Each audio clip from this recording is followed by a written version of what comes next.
ஹபீப், இப்போது இஸ்லாம் எனக்கு நிறைய விஷயங்களை கற்றுக் கொடுக்குது. நான் இஸ்லாத்துக்கு கான்ட்ரிபியூட் பண்ணணும் அப்படின்னா என்னவா இருக்க முடியும் ஆஸ் யங் ஜெனரேஷனாக? அல்லாஹ் உங்களிடத்தில் எப்படி நடந்து கொள்ளணும்னு நினைக்கிறீங்களோ அதே மாதிரி நீங்கள் மனிதர்களோட நடந்து கொள்ளுங்கன்னு சொல்லுவேன். அல்லாஹ் உங்களுக்கு இரக்கம் காட்டணும்னு நினைக்கிறீங்களா, நீங்கள் மனிதர்களுக்கு இரக்கம் காட்டுங்க. ரசூலுல்லாஹ் சொன்னாங்க, நீங்கள் பூமியில் உள்ளவர்களுக்கு இரக்கம் காட்டுங்கள், வானத்தில் உள்ள உங்களுக்கு இரக்கம் காட்டுவானா.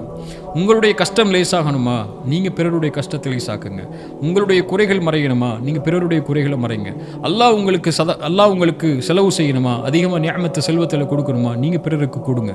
இப்படி நீங்கள் மனிதர்களுடைய இருக்கக்கூடிய உறவை சீரமைச்சிட்டிங்கன்னா அல்லாஹ் தன்னுடைய உறவை சீரமைத்துக் கொள்வான் மனிதர்களோட. இப்போ சமூக பணிங்கிறது அல்லாஹ்வுக்கு செய்கிறது மட்டும் இல்லை. இந்த உலகத்தில் தான் சார்ந்து வாழக்கூடிய மனிதர்கள் முஸ்லீம்களாக இருந்தாலும் சரி, மாற்று மதத்தார்களாக இருந்தாலும், முஸ்லீம் அல்லாதவர்களாக இருந்தாலும் சரி, எல்லாருக்கும் பலனுள்ள வாழ்வை வாழ ஆரம்பிச்சிட்டிங்கனாலே நீங்கள் சமூக பணியில் தான் இருக்கீங்க, சமூகத்துக்கான அர்ப்பணிப்பில் தான் இருக்கீங்க. அந்த அந்த அந்த அந்த அந்த விஷயத்தை நீங்கள் கையாண்டுட்டு போயிட்டாலே போதும், இந்த சமூகத்துக்கான ஒரு பெரிய அர்ப்பணிப்பை நீங்கள் செய்கிறதுக்கு சமமாக இருக்கும்.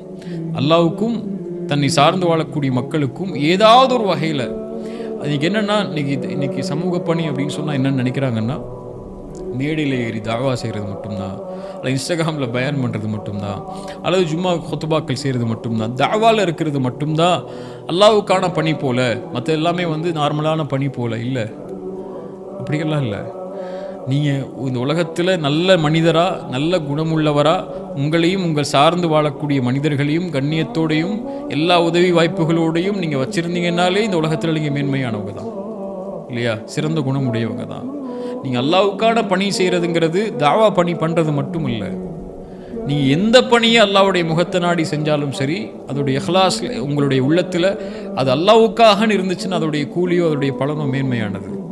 அந்த அடிப்படையில் எல்லாத்தையும் பார்த்து சமூகத்துக்கான அர்ப்பணிப்பை நம்ம செய்ய தயாராகணும்.